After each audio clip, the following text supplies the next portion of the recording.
Barbell deadlifts, barbell squats, overhead press, lat pull down, chest press. And when you're ready to stop, repeat. That's how we climb Olympia.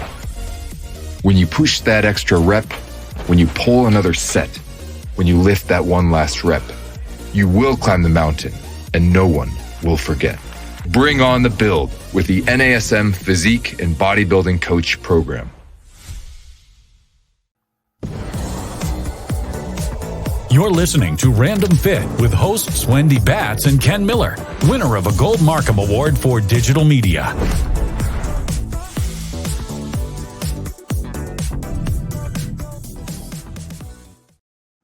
Hello, everybody. Welcome to this week's edition of Random Fit. I am Wendy Batts here with my friend and co-host, as always, Mr. Ken Miller. Ken, how are you today? I'm doing great, Wendy. You're looking good. Why, thanks. You know what? It's been a really good week, and I am so excited to hear all about your trip, which is what we're going to talk about. Ken was like famous in the Philippines, so I want to know all about how this trip went down. All right, so let's frame it for everybody. So, in the Philippines, we as in the National Academy of Sports Medicine have a new educational partner in Gold's Gym and UFC gyms out there in the Philippines, and mostly concentrated in Manila, but basically throughout the Philippines. So Mylene Dairit, the owner of those facilities out there, and Edsel Venko were awesome as far as getting some education, especially through the National Academy of Sports Medicine, out there to the Philippines. So the timing was right. Just to kind of a little bit of background, when you and I, Wendy, were in Dubai, this group of UFC and Gold's gyms in the Philippines had just signed up, and our manager of business development, Keith Lansdale, told me, hey, we just got this new partnership going on in the Philippines. And I said, hey, guess what? My buddy's getting married in the Philippines, and I'm actually going to be out there. So if there's anything I can do to get these guys onboarded in person, let's do it. So again, ABC steps happen, and I'm able to fit that into my trip to the Philippines. So it just happenstance, I was already going to be there. They signed up, and the education was just flowing, and it was flowing. Great experience. It was a great experience to be out there in the Philippines. For one, I hadn't been there. I was out there in 2019, right before everything happened. But it was only for a few days because I was doing a conference in Taipei, and I was in Shanghai, and Philippines is right there, relatively speaking, to the US. So I was there for a few days then, but on this trip, I was there for almost 3 weeks. But Now, Ken, do you have family there? I do. And that was one of the reasons why I was there for an extended period of time. So I was able to fit in a little bit of business with a little bit of pleasure in visiting family. So, and I told this to the group when I was out there that one of the, no disrespect to any of our other partners that we have out there internationally, Dubai, Germany and Serbia. But this was probably one of the more emotionally rewarding places for me to present internationally because, me being Filipino, both my parents coming from, the Philippines and immigrating here to the US, to go back to my parents' home country and to be able to present and give back to the people that, of where we came from. Was a very, very, rewarding experience. So to be able to go out there and share what I've learned here in the US and to get that information out there to prospective personal trainers. So those that were thinking about becoming personal trainers as well as the personal trainers out there going there for more information, because while I was out there, Wendy, I did 2 days of workshops. So one full day of our CPT, or certified personal training workshop, and one full day of our corrective exercise specialist workshop. So it was 2 full days, and the turnout was great, for being out there, not knowing what the fitness education environment was like, to have upwards of 30 people per day. Wow. Yeah. And a lot of them were repeats, right? So for me to be out there for these guys to be out there, take 2 days, and one day being on a Sunday, right?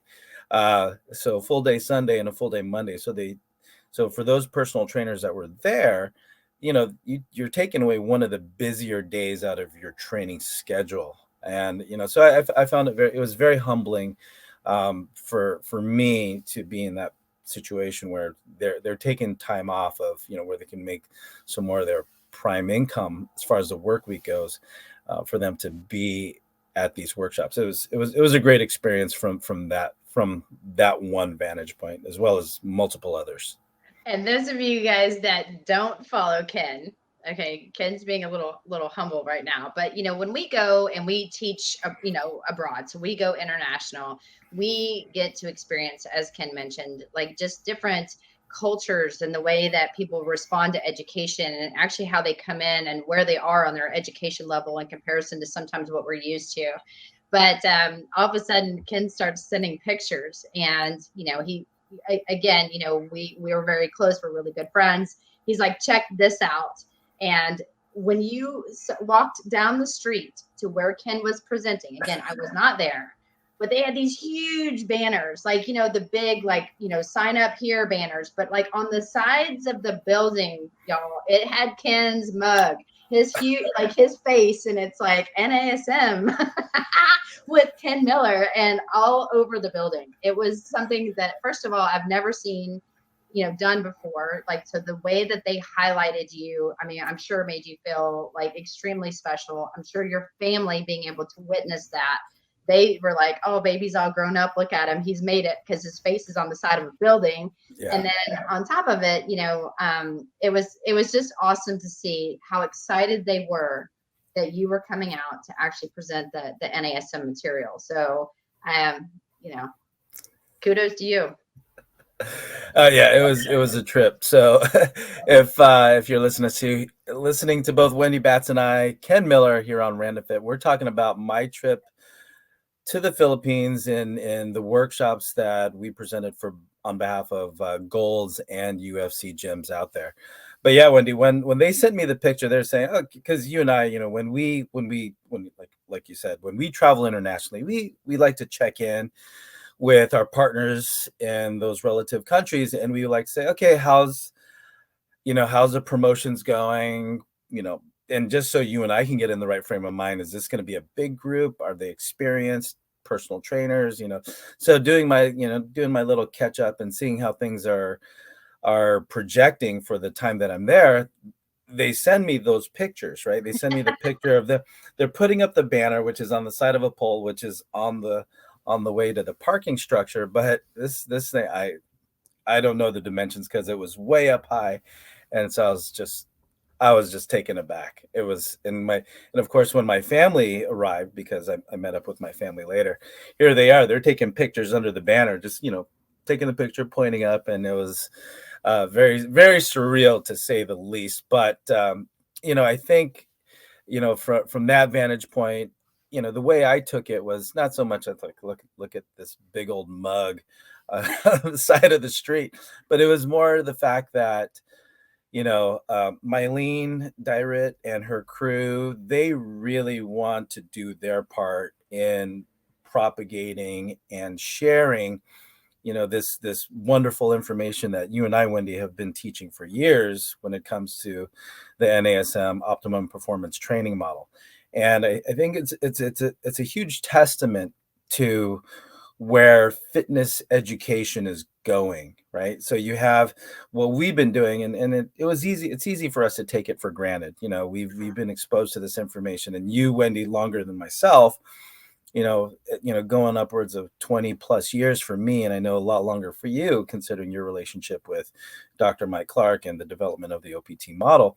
But to have what we've had and been exposed to and been able to apply and teach here in the US, now to see this being done internationally, right? Especially with the year that we had in 2022 with traveling to Europe, to to other parts of the world. And now for us to take this information more formally into Asia and the Philippines, I mean, it's very, when you kind of step back and think about, okay, where's fitness going? And more specifically, where's fitness education going? And then, to actually be there, computers fired up. I got the PowerPoint flashing up behind me, and to have 30 plus bodies sitting in front of me, there to learn the information. The banner was a great opener for me, but the bigger part was actually when it came time to actually teach and educate and share the information. That was the big eye opener for me. And again, to do that in my parents' home country was a definite bonus. So Ken, when you when you were teaching, do they speak English? Did you have to have a translator? How did all that work? Oh, it was the easiest international presentation that we've had. That I had, because yeah, of course, the one you don't go on with me, it's the easiest one. Well, because the national language is Filipino or Tagalog. But what they also speak there is English. So again, some stronger than others in English, but I was able to speak English the whole time, right? I butchered up, my Filipino. My Come on, give me something. Tell me hello. Let's say "Kumusta ka" is how are you, right? And then "Magandang umaga," or as a sign of respect, I might say "Magandang umaga po," right? That's good morning, right? Or good morning. Yeah, good morning. That's a lot for good morning. Yeah, maganda. Yeah. So I did the best I could, and I got a couple giggles, but there'd be times, okay, at the break or at lunch, I'd say, "Hey, did I say that right? Did I, how was?" He's like, "Yeah, not so good." But as I was there for another couple of weeks, I had some time to try and tune it up, but it's still, I need Rosetta Stone is what I need. I need to practice, because it's not. I mean, it's not even passable. Yeah. All right. And before, I mean, again, I could talk to you about all kinds of stuff, but if you had to say, what was the best meal you had while you were there? Oh, a lot of good meals. But I will say there's this dessert, again, kind of little sidetrack here. There's this dessert that food, Ken. There's no sidetrack here. I'll say the dessert that Filipinos are known for is what we call halo halo. So if you don't know what that is, basically you got shaved ice. But halo halo means in English means mix, right? But what they do is they put jackfruit, coconut.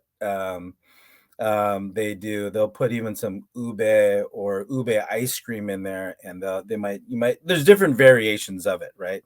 And they'll put some condensed milk. So it's a bunch of different sweet things that you'll mix into this shave ice, and you'll mix it up, and then that's what you'll eat. So having being there with my family, meeting some other friends over there, I had the chance to try 8 different versions of halo halo in the time that I was out there. So it wound up being one of those excursions. I'm going to eat my way through the island. But it was just a lot of home cooking, a lot of home cooking. So for those of you that are Filipino or familiar with Filipino food, I had sinigang, oxtail. I had oxtail. Yeah, fish, a lot of fish, adobo. So I came back home, no kidding, 8 pounds heavier. Training was off, but the food was definitely like, I'll work it off. It'll come off somehow. You gotta do what you gotta do. I'm not there every day, so I had to eat my way through the island. Well, Ken, I was really bummed that I wasn't able to join you this time, because I mean, Ken and I were like the international travelers, and we actually usually present together. So I was really excited to hear all about his trip. It sounds like the education was phenomenal. It's really good to your point, not only just exposing people to proper movement patterns and exercise selection and program design, but then taking it that step further on another day, looking at corrective exercise to help with dysfunction, or, I don't want to say pain, but like someone that's not feeling well, how to make them move, feel, and perform at a higher level. I mean, as always, I'm sure your presentations were amazing. Sounds like the trip was awesome. And, I'm thank you for sharing it with us, because I didn't even ask any questions. I waited for this. I wanted to know down there. That's why I had to ask the food question. I'm a foodie. I'm all about food. I love it. I enjoy it. So that was for me. Yeah, and the great thing was with the workshop, and it was very encouraging to see. Like I said, Wendy, there were gym members that were there that are looking at becoming personal trainers. There are personal trainers there that are in the process of getting certified, and trainers that were certified and working with people. And there were physical therapists in there as well. So, the makeup and the education and the background, it wasn't really that much different than what you and I might see here in the US, as far as the mix of people that are interested in the process, have experience, and those with, that are in the allied medical field. So being able to translate what we teach in the optimum performance training model, as far as, the importance of assessment, progressive program design from stability to strength into power, and kind of building the case as far as all the considerations. Again, we can't teach everything in one day, but, shining light on the things that people need to consider when designing a comprehensive program, whether you're telling somebody what to do or if you're going to do it for yourself. So the fact that, again, as I said earlier, we're getting this information to spread internationally. And if you're moving, there are things that you need to consider. So if you don't move well, let's look at some stability work, some corrective exercise. But if you're a high performer, which the physical therapists that were in the audience actually work with the professional basketball teams out there, right? So yes, there is a professional basketball association, right? There's some tall guys out there. Don't get me wrong. There's and basketball is one of the big national sports out there. But you have these guys that want to help people move better, feel better, as well as perform better. So just like what we might experience here in the US, we saw that duplication of intention and need for what we have to offer out there, especially. So it was a great experience, to say the least. One last question that I have for you, Ken. You talked about obviously basketball, but is that the sport of choice out there? Yeah, and one of the things that I realized too, basketball, yeah, there's different leagues, just like we have our NBA and there's a G League. Volleyball is a very popular sport out there as well. And you want to throw on top of there with the last Olympics, with having, a Filipino win the Olympic, she won a gold medal in Olympic lifting. Right. So, it's definitely gaining popularity when it comes to performance on that side of things. So popularity is on the rise. And of course, with, popular international athletes like Manny Pacquiao, boxing is very popular out there. But volleyball, as far as team sports go, basketball is king. Volleyball is a big one out there as well. But they mix it up. And one more story, as we were traveling from one island to the next, we actually sat on we were on the same flight as the Philippine surf champion, multiple years running. So, great guy. So we were on our way to one of the surf spots out there, and we had a chance to meet him. So, so again, just a little chance interaction with a very popular guy out there in the Philippines. I didn't realize how popular surf was, but as soon as we dropped his name, it was like, oh, okay, yeah, we know that guy. Yeah. Well, so now, with your face on that banner, they'll be able to drop your name and they'll be like, oh my gosh, he's amazing. Yeah, you know that guy. I was hoping to be able to take it home with me, actually, but it was still up. I probably wouldn't have been able to fit on the plane. That thing was huge. I know. I was like, it was still up, but it's like, go ahead and keep it. I don't have anywhere to hang it. But anyway, your house. That's right. But anyway, it was a great trip, Wendy. The next time we go out there, that part of the world, again, it's just something that meeting these people, lovely people. Again, they're Filipino, so of course they're going to be lovely people. But the fact, again, that we're spreading great information that is 100% usable in multiple environments, getting anybody to any goal, and just because they're not in the U.S. doesn't mean that they can't benefit from that information. So just glad to be a part of it all. Yeah. Well, thanks for sharing your time with us. I mean, again, always fun to hear about other people's, trips and experiences. And, of course, on the education side, that's me too. Like, tell me all the things. So appreciate you taking the time to do this with me today. No, my pleasure. Thanks for listening, Wendy. And thank you guys. And thank you all for listening to this episode of Random Fit, allowing me to share my experience in the Philippines when it came to working with our education partners out there with Gold's Gym and UFC. So if you like what you listened to today, thank you so much for spending your time with us. Like, follow, subscribe, download, and share. Let us know what else you'd like for both Wendy Batts and I, Ken Miller, to speak to you on here on Random Fit. So until next time, take care and be well.